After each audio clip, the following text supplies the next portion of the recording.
जय हिंद दोस्तों, आपके अपने चैनल निगम स्टडी पॉइंट में आप सभी का स्वागत है। आप सभी कैसे हैं? मैं उम्मीद करता हूं आप सभी की पढ़ाई बहुत ही अच्छी चल रही होगी और आगे ये ऐसे ही चलती रहेगी। आज के इस खास वीडियो में हम बात करेंगे देश की राजधानी दिल्ली पुलिस।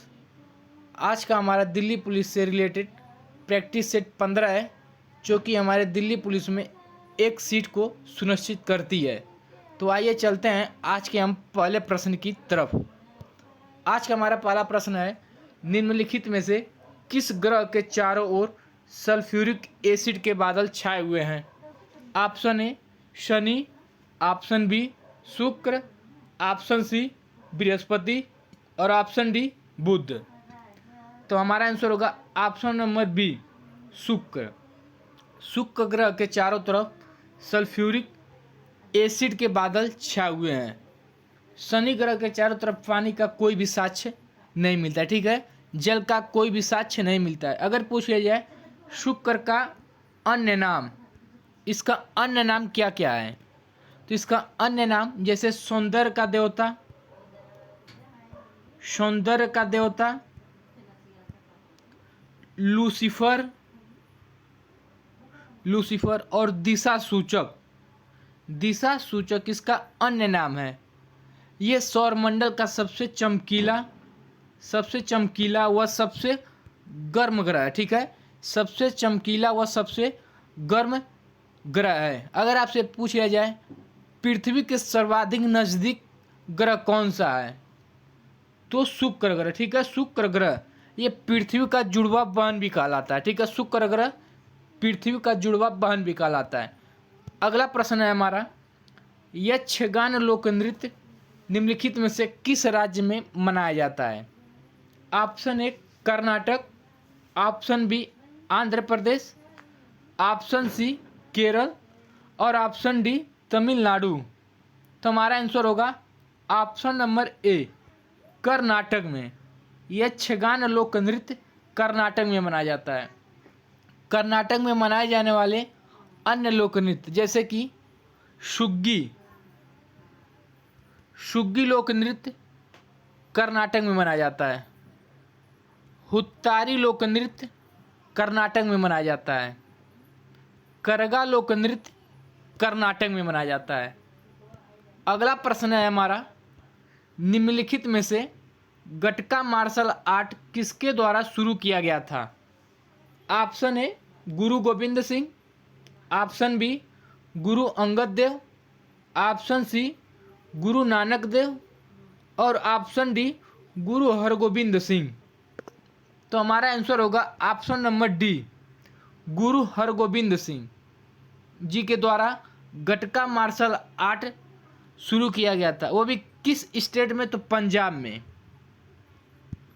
गुरु हरगोविंद सिंह जी द्वारा पंजाब में गटका मार्शल आर्ट की शुरुआत किया गया था। अगला प्रश्न है हमारा, निम्नलिखित में से कोलायत उत्सव भारत के किस राज्य में मनाया जाता है? Option A Orissa, option B Rajasthan, option C Kerala और ऑप्शन डी महाराष्ट्र। तो हमारा आंसर होगा ऑप्शन नंबर बी राजस्थान में। राजस्थान में कोलायत उत्सव मनाया जाता है। अगर आपसे पूछ लिया जाए राजस्थान में और कौन कौन से उत्सव मनाया जाता है, जैसे कि कोलायत उत्सव, तीज महोत्सव और नागौर मेला, नागौर मेला भी राजस्थान में मनाया जाता है। हाथी उत्सव, मरु महोत्सव और है गणगौर महोत्सव, ठीक है, गणगौर महोत्सव। जैसे कि कौन कौन से हैं, मरु महोत्सव, तीज महोत्सव, नागौर मेला, गणगौर महोत्सव और कोलायत उत्सव राजस्थान में मनाया जाता है। अगला हमारा अन्य राज्य में मनाए जाने वाले प्रमुख महोत्सव, जैसे कि तमिलनाडु में मनाए जाने वाले महोत्सव, फ्लोट महोत्सव, जलीकट्टू महोत्सव, थाई पुसम महोत्सव और कंथूरी उत्सव तमिलनाडु में मनाया जाता है। अगला हमारा नागालैंड में मनाए जाने वाला प्रमुख महोत्सव, हॉर्नबिल महोत्सव, मोत्सु महोत्सव और सेक्रेनी महोत्सव नागालैंड में मनाया जाता है। कौन कौन से? हॉर्नबिल महोत्सव, मोत्सु महोत्सव और सेक्रेनी महोत्सव। अगला हमारा सिक्किम में मनाया जाने वाला प्रमुख महोत्सव, सागा दावा महोत्सव, भूमचू महोत्सव, लोसुंग महोत्सव, लोसर महोत्सव, साकेवा पूजा और चेन्नैया महोत्सव सिक्किम में मनाया जाता है। ये मोस्ट इम्पोर्टेंट क्वेश्चन है जो कि एग्जाम में छपने वाले। ओके, यही बार बार एग्जाम में पूछे जाते हैं। अगला प्रश्न है हमारा, दो देशांतर के मध्य क्षेत्र को क्या कहा जाता है? Option A zone, option B कोणीय दूरी, ऑप्शन सी गोरे और ऑप्शन डी दूरी। तो हमारा आंसर होगा ऑप्शन नंबर सी गोरे। दो देशांतर के मध्य क्षेत्र को या दूरी को गोरे कहा जाता है। अगर आपसे पूछ लिया जाए दो देशांतरों के मध्य की दूरी कुल कितने किलोमीटर होता है, अगर आपसे पूछ लिया जाए कि भूमध्य रेखा पर दो देशांतरों के मध्य की दूरी कुल कितने किलोमीटर होता है, तो 111 किलोमीटर की दूरी। ठीक है, दो देशांतरों के मध्य के बीच की दूरी भूमध्य रेखा पर 111 किलोमीटर होता है। अगर आपसे यही सवाल पूछ लिए कि दो देशांतरों के मध्य के बीच ध्रुवों पर कुल कितने किलोमीटर की दूरी का बीच होता है, तो 0 किलोमीटर। ठीक है, ध्रुवों पर इनकी दूरी 0 किलोमीटर होता है। अगला प्रश्न है हमारा, दक्षिण भारत का एक डबल रीड पवन वाद्य यंत्र निम्नलिखित में से कौन सा है? Option A nadaswaram, option B tabla, option C shehnai और ऑप्शन डी बांसुरी। तो हमारा आंसर होगा ऑप्शन नंबर ए नादस्वरम। दक्षिण भारत का एक डबल रीड पवन या वाद्य यंत्र नादस्वरम को कहा जाता है। नादस्वरम से अन्य संबंधित प्रमुख व्यक्ति कौन कौन से हैं? अगर आपसे पूछ लिया जाए नादस्वरम से संबंधित व्यक्ति, तो एक है हमारे शेख चिन्ना मौलाना, शेख चिन्ना मौलाना। ठीक है, शेख चिन्ना मौलाना और है नीरू स्वामी पिल्लई। अगले हमारे टीएन राजरथिनम। ठीक है, टीएन राजरथिनम पिल्लई। अगला हमारा गोसाविदु शेख हसन। इन्हें पद्मश्री कब मिला था? गोसाविदु शेख हसन को पद्मश्री 2022 में प्राप्त होता है। ओके, अगर आपसे पूछा जाए नादस्वरम से संबंधित व्यक्ति कौन कौन से हैं, तो शेख चिन्ना मौलाना, अगले हमारे नीरू स्वामी पिल्लई, अगला हमारा टीएन राजरथिनम पिल्लई, अगला हमारा गोसाविदु शेख हसन। इन्हें पद्मश्री 2022 में मिला था। ये लोग नादस्वरम से संबंधित हैं। अगला प्रश्न है हमारा, संगीत वाद्य यंत्र को ध्वनि के आधार पर कितने प्रकारों में विभाजित किया गया है? Option A 2, option B 4, option C 8 और ऑप्शन डी 6। तो हमारा आंसर होगा ऑप्शन नंबर बी 4। संगीत वाद्य यंत्र को ध्वनि के आधार पर 4 प्रकारों में विभाजित किया गया है। अगला प्रश्न है हमारा, निम्नलिखित में से ऐश्वर्या राय बच्चन किस शास्त्रीय नृत्य से संबंधित हैं? Option A Kathak, option B Bharatanatyam, option C Sattriya, option D Manipuri.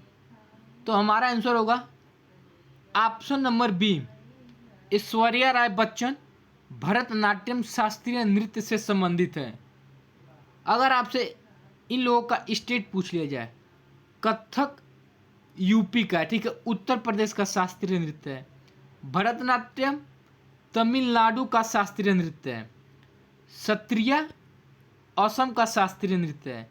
और मणिपुरी मणिपुर का शास्त्रीय नृत्य है। अगला हमारा भरतनाट्यम से संबंधित प्रमुख नर्तक कौन कौन से हैं। लीला सैमसन भरतनाट्यम से संबंधित है। मृणालिनी साराभाई भरतनाट्यम से संबंधित है। अलारमेल वल्ली भरतनाट्यम से संबंधित है। मीनाक्षी चित्तरंजन भरतनाट्यम से संबंधित है। हेमा मालिनी भरतनाट्यम से संबंधित है। अगर आपसे पूछ लिया जाए हेमा मालिनी को कब पद्मश्री प्राप्त हुआ, पद्मश्री हेमा मालिनी को कब प्राप्त हुआ, तो 2000 में, ठीक है। हेमा मालिनी को पद्मश्री 2000 में प्राप्त हुआ। अगला हमारा सरोजा वैद्यनाथन भरतनाट्यम से संबंधित है। उर्मिला सत्यनारायण भरतनाट्यम से संबंधित है। और विष्णु राम गोपाल भरतनाट्यम से संबंधित है। अगला प्रश्न है हमारा, अशोक के किस शिलालेख में कलिंग युद्ध का वर्णन किया गया है। ऑप्शन ए पहला शिलालेख, ऑप्शन बी चौथा शिलालेख, ऑप्शन सी 13वां शिलालेख और ऑप्शन डी 5वां शिलालेख। तो हमारा आंसर होगा ऑप्शन नंबर सी 13वें शिलालेख में। अशोक के 13वें शिलालेख में कलिंग युद्ध का वर्णन किया गया है। अगर आपसे पूछा जाए कलिंग युद्ध कब हुआ था, कलिंग युद्ध 261 ईसा पूर्व में हुआ था, ठीक है। कलिंग युद्ध 261 ईसा पूर्व में हुआ था।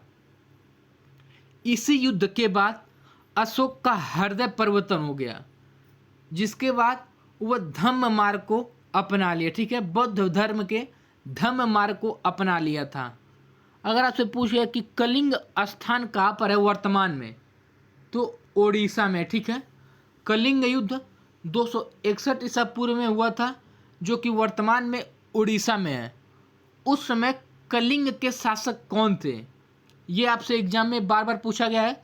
कलिंग युद्ध के समय कलिंग के शासक कौन थे, तो पद्मनाभम थे, ठीक है। पद्मनाभन, ठीक है, पद्मनाभन है, ठीक है। अगला प्रश्न है हमारा, भगवान विष्णु के 5वें अवतार को किस अन्य नाम से जाना जाता है। Option A Bal Gopal, option B Kanhaiya, option C Vaman और ऑप्शन डी श्री कृष्ण। तो हमारा आंसर होगा ऑप्शन नंबर सी वामन। भगवान विष्णु के 5वें अवतार को वामन के नाम से जाना जाता है। अगला प्रश्न है हमारा, रतवाई लोक नृत्य निम्नलिखित में से किस राज्य में मनाया जाता है, भारत के किस राज्य में मनाया जाता है। Option A Haryana, option B Rajasthan, option C Chhattisgarh और ऑप्शन डी मध्य प्रदेश। तो हमारा आंसर होगा option number A Haryana. Ratwai लोक नृत्य मेवाती जनजाति द्वारा हरियाणा में मनाया जाता है, ठीक है। मेवाती जनजाति के द्वारा रवाती लोक नृत्य मेवाती जनजाति के द्वारा हरियाणा में मनाया जाता है। हरियाणा में अन्य मनाए जाने वाले लोक नृत्य जैसे कि झूमर लोक नृत्य, फाग लोक नृत्य, डफ लोक नृत्य, धमाल लोक नृत्य और लूर लोक नृत्य, गुग्गा लोक नृत्य और स्वांग लोक नृत्य। ये सब लोक नृत्य कहाँ पे मनाए जाते हैं, हरियाणा में। कौन कौन से हैं, झूमर लोक नृत्य, फाग लोक नृत्य, डफ लोक नृत्य, धमाल लोक नृत्य, लूर लोक नृत्य, गुग्गा लोक नृत्य और स्वांग लोक नृत्य। कहाँ पे मनाए जाते हैं, हरियाणा में मनाए जाते हैं। अगला प्रश्न है हमारा, निम्नलिखित में से मरखा घाटी भारत के किस राज्य में स्थित है? Option A Punjab, option B Jammu Kashmir, option C Ladakh और ऑप्शन डी हिमाचल प्रदेश। तो हमारा आंसर होगा ऑप्शन नंबर सी, लद्दाख में। मरखा घाटी लद्दाख में स्थित है। लद्दाख में अन्य घाटी स्थित कौन कौन से हैं? जैसे कि सुरु घाटी लद्दाख में स्थित है, नुब्रा घाटी लद्दाख में स्थित है, गलवान घाटी लद्दाख में स्थित है, श्योक घाटी लद्दाख में स्थित है और द्रास घाटी लद्दाख में स्थित है। अगर वीडियो अच्छी लगी तो वीडियो को लाइक, कमेंट और चैनल को सब्सक्राइब करना ना भूलें, ताकि हमारी डेली का वीडियो आप तक पहुंचती रहे। धन्यवाद।